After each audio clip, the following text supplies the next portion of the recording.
Hello student, good morning. मैं बिहार से आज की ऑनलाइन क्लासेज में आपका स्वागत है। आज हम संकुल यौगिकों का जैविक महत्व पढ़ेंगे, यानी कि उपयोग पढ़ेंगे। संकुल यौगिकों का महत्व क्या है, उनके बारे में हम आज विस्तार से जानेंगे। तो आज का बिंदु अपना है वो ये है, संकुल यौगिकों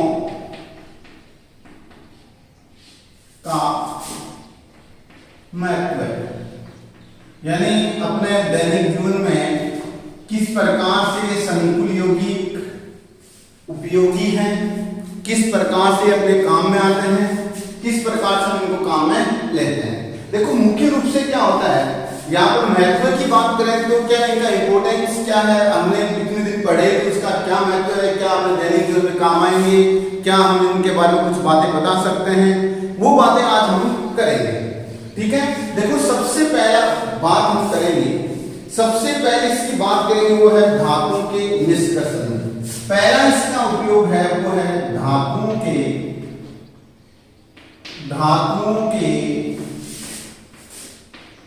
निष्कर्षण में। धातुओं के निष्कर्षण में, धातुओं के निष्कर्षण में पहला इसका क्या है उपयोग। बेटा देखो ये धातु का निष्कर्षण है, मेटलर्जी है, वो क्या अपने सिलेबस में एक चैप्टर भी है पूरा, उसमें ये बताया गया है कि एक खनिज पदार्थ है, उसमें से किस प्रकार से शुद्ध धातु प्राप्त कर सकते हैं।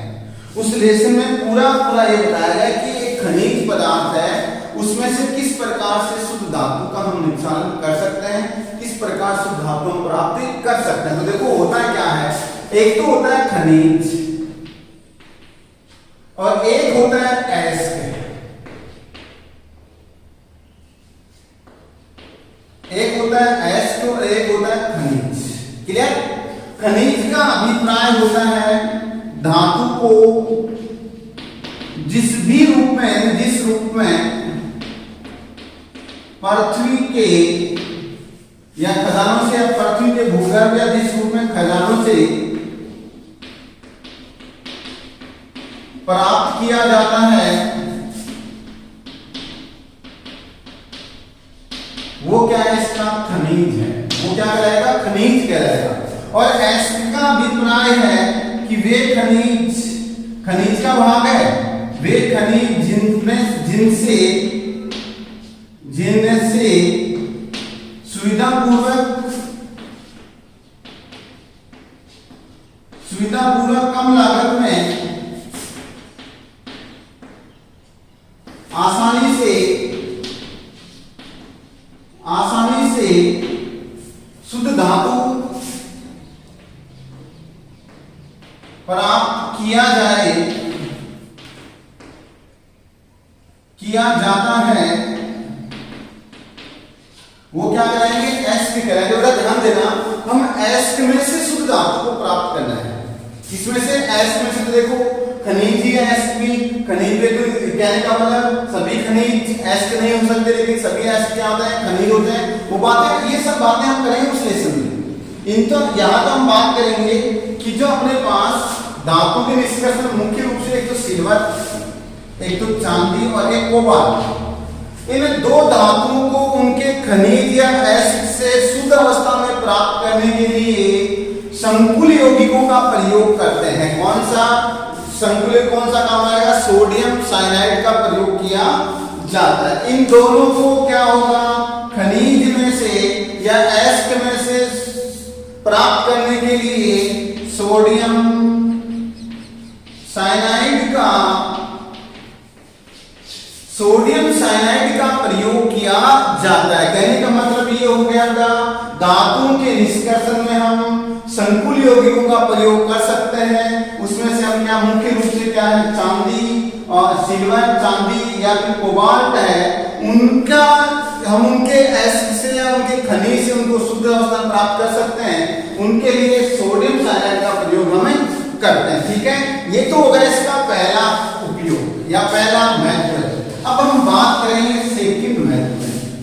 दूसरा महत्व कौन सा है, जो इंपोर्टेंट है, काफी इंपोर्टेंट महत्व है। तो हम सेकंड महत्व की बात करते हैं। सेकंड है जैव प्रणाली में। दूसरा कौन सा बेटा? जैव प्रणाली में। अब देखो जैव का मतलब जीव, यानी सजीवों के जैविक प्रणाली या सजीवों का जो कार्य प्रणाली है उसमें भी इनका महत्वपूर्ण स्थान है या इनका महत्व है। कहने का मतलब ये हो गया जैविक कार्य है, जैविक तंत्र में भी इसका क्या है? महत्वपूर्ण स्थान है। जैसे हम कहें सबसे पहले बात करें इसमें ए लगाकर, सबसे पहली बात करें इसमें ए लगाकर अपना रक्त है। रक्त में जो उपस्थित लाल रंग का वर्णक, सबसे पहला क्या है? रक्त में उपस्थित लाल रंग का वर्णक, लाल रंग का वर्णक कौन? हीमोग्लोबिन। हीमोग्लोबिन कौन? हीमोग्लोबिन। रक्त में उपस्थित लाल रंग का वर्णक कौन? हीमोग्लोबिन है। वो किसका है? Fe। लोहे का क्या है? संकुल यौगिक है। Fe का संकुल यौगिक है। संकुल यौगिक है। देखो ध्यान देना इसमें जो हीमोग्लोबिन होता है, इस हीमोग्लोबिन में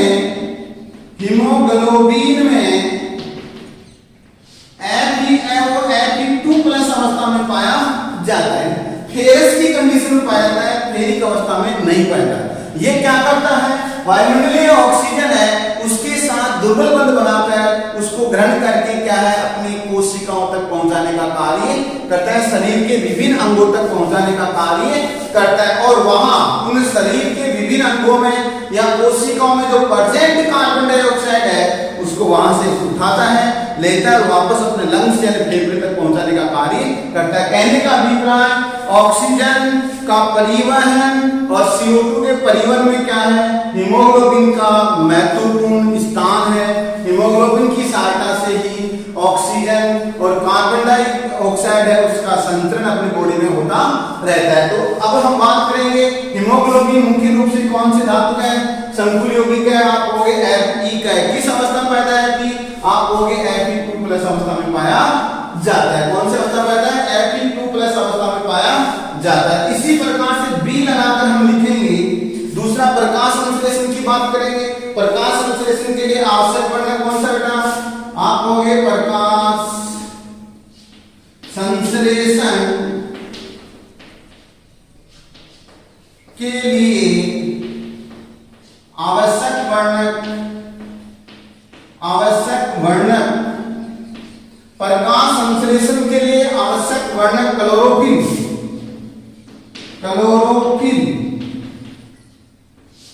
कहां प्रेजेंट होता है? पर्णहरित में पाया जाता है। क्लोरोफिल कहां पर है? पर्णहरित में क्लोरोफिल है। वो क्या है? Mg का संकुल यौगिक है। किसका है? Mg का संकुल यौगिक। Mg का नाम क्या होता है? मैग्नीशियम। तो आप क्या कहोगे? क्लोरोफिल में Mg किस अवस्था में आता है? 2+ कंडीशन में पाया जाता है। क्लोरोफिल में Mg किस अवस्था में आता है? 2+ अवस्था में पाया जाता है। ठीक है, किस अवस्था में? Mg2+ है, 2+2 के आवेश कंपाउंड के रूप पाया जाता है। आपसे सवाल पूछा है कि क्लोरोफिल में कौन सा धातु पाया जाता है? आप उत्तर दोगे मैग्नीशियम पाया जाता है। Mg पाया जाता है। क्लोरोफिल क्या है? मैग्नीशियम का संकुल यौगिक है। हीमोग्लोबिन किसका है? Fe का संकुल यौगिक है। हीमोग्लोबिन Fe किस अवस्था में? आप कहेंगे फेरस अवस्था में Fe2+ में। और क्लोरोफिल में क्या है? मैग्नीशियम क्या है? Mg2+ अवस्था में पाया जाता है। अब देखो होता क्या है? क्लोरोफिल क्या है? हरे रंग का वर्णक है। इस प्रकार का हरे रंग का वर्णक है जो क्या है? मैं ऐसा कहूं पेड़ पौधे हैं उसके प्रकाश संश्लेषण का अहम अंग है या महत्वपूर्ण भाग है। इसकी सहायता से क्या होता है? प्रकाश संश्लेषण की घटना घटित होती है, वरना प्रकाश संश्लेषण घटना घटित नहीं होती है। ठीक है, इसके बाद में सी लगा 3 नंबर बात कर लेता हूं। तीसरा अपने पास है कि देखो एक खतरनाक बीमारी है। कौन सी? कैंसर। आपने सुना होगा कैंसर। कैंसर लाइलाज बीमारी है, कैंसर का कोई इलाज नहीं है। अंततः क्या होती है, इससे रोगी की मृत्यु हो जाती है। अब तक इसका कोई ऐसा परफेक्ट इलाज नहीं बनाया है, कोई इसका मेडिसिन नहीं बनी ताकि वो आसानी से जल्दी ठीक हो सके। तो कैंसर है, इसके उपचार में, कैंसर के उपचार में प्रयुक्त औषधि, कैंसर के उपचार में प्रयुक्त औषधि है, प्रयुक्त औषधि प्लेटिनम का संकुल यौगिक है।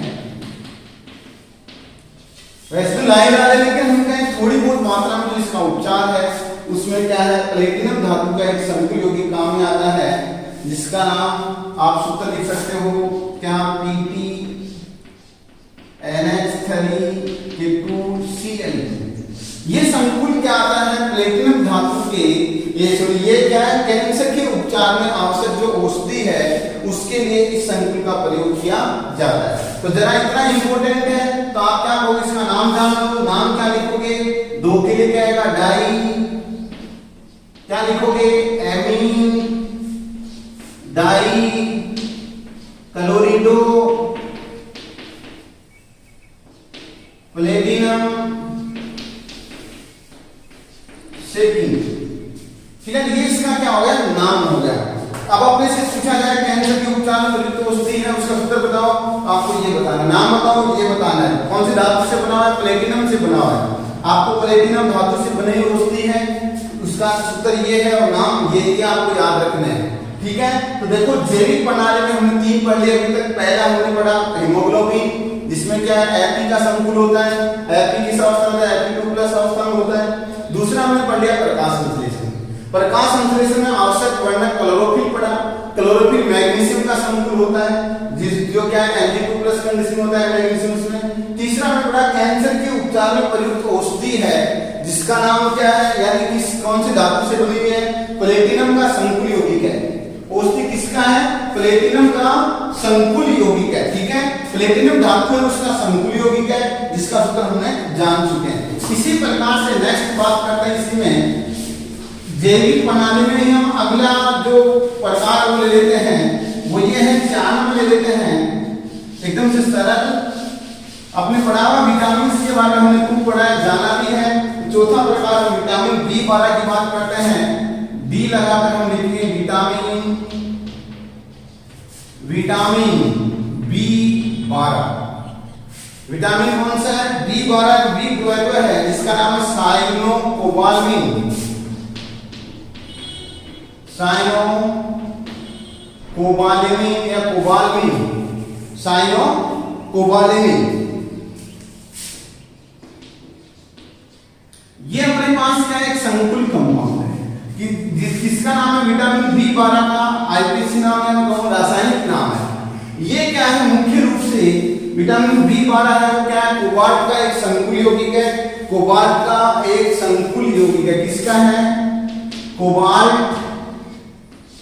का एक संकुल यौगिक है। किसका, कोबाल्ट।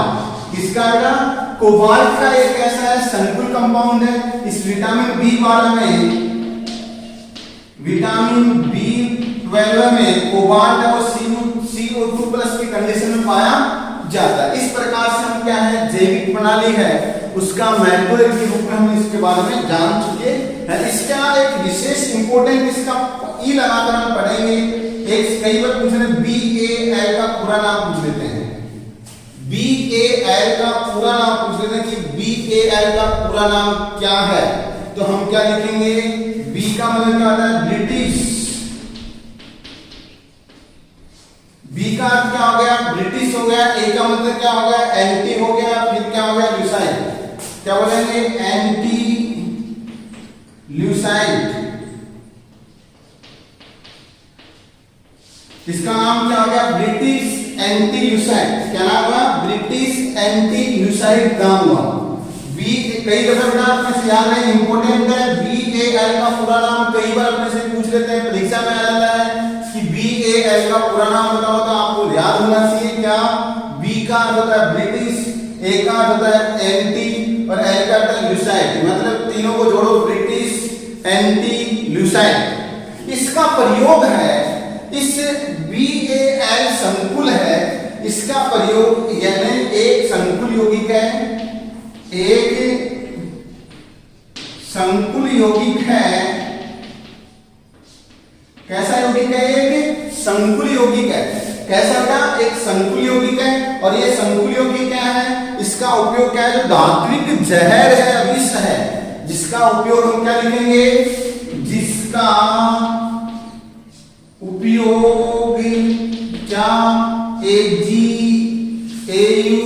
यानी अपने पास क्या Ag क्या चांदी रही, Au पारा, Hg, Pp का नाम क्या है? पहले लेड बोल देंगे, वो है आर्सेनिक, कैडमियम, एंटीमनी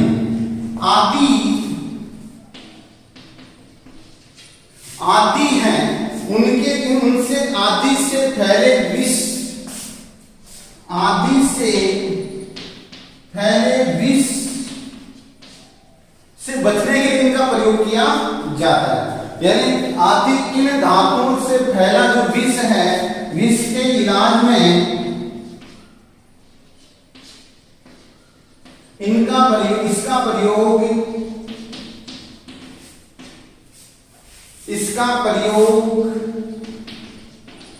किया जाता है। कहने का मतलब BAL, इसका पूरा नाम क्या है? ब्रिटिश एंटील्यूसाइड, एक संकुल यौगिक है जिसका उपयोग चांदी, सोना, कैडमियम, लेड, पारा, आर्सेनिक, कैडमियम यानी एंटीमनी आदि से फैले विष है, उसके इलाज में इसका प्रयोग हमें करते हैं। किसका? BAL का प्रयोग हमें करते हैं। इसके बाद हम बात करेंगे प्रयोग, इसका महत्व, तीसरा महत्व, दो तो हो गए, तीसरे महत्व की बात करते हैं। बेटा दूसरा महत्व इंपोर्टेंट है इसमें, क्योंकि कई दफा यहीं से सवाल आता है, महत्व में यहीं से ज्यादा सवाल पूछे जाते हैं। तीसरा है, 3 नंबर लगाकर हम पढ़ेंगे गुणात्मक विश्लेषण में। अगला बिंदु क्या है बेटा? गुणात्मक विश्लेषण में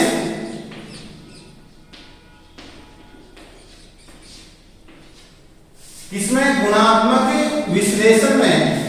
गुणात्मक का मतलब होता है जो धातु तत्व हैं उनके गुणों के आधार पर उन्हें अलग या विभेद किया जाए। जैसे मान लो कईयों में कलर अलग होता है, कईयों में रंग अलग होते हैं, कईयों में गंध अलग होती है, कईयों में जल विलयता अलग होती है। उन्हें गुणों के आधार पर धातुओं का क्या किया जाए? पहचान की जाए, उनका क्या है हम उनका आइडेंटिफाई कर सकें। उनके रूप में भी क्या करते हैं? इन संकुल यौगिकों का महत्व काम में लिए जाते हैं। ठीक है, जैसे मैं कहूं जिंक है, जिंक का अगर एनालिसिस करना, अपने को गुणात्मक विश्लेषण करना है, तो पोटेशियम फेरोसाइनाइड विलयन का प्रयोग किया जाता है। जिंक के लिए किसका करते हैं? Potassium ferrocyanide